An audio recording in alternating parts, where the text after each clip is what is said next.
missile ang pinakawala ng Iran bilang ganti sa mga missile strike sa kanila ng Israel.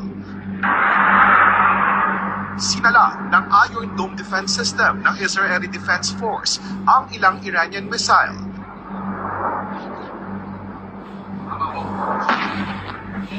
Bagamat may mga nakalusot at bumagsak sa iba pang bahagi ng Israel, kung saan dalawa ang naiulat na namatay.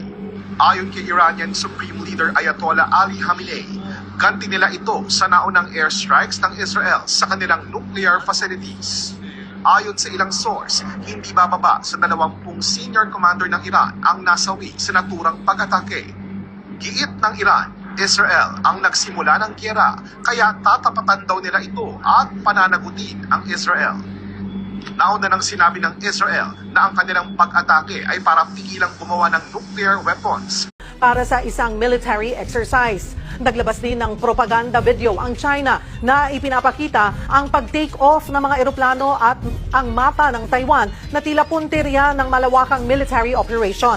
Agad ding nag-deploy ang Taiwan ng mga eroplano at barko para bantayan ang kilos ng mga Chinese. Dahil dito, pinaghahanda na ni AFP Chief General Romeo Browner Jr. ang mga sundalo. Prioridad daw ang pag-rescue sa higit 200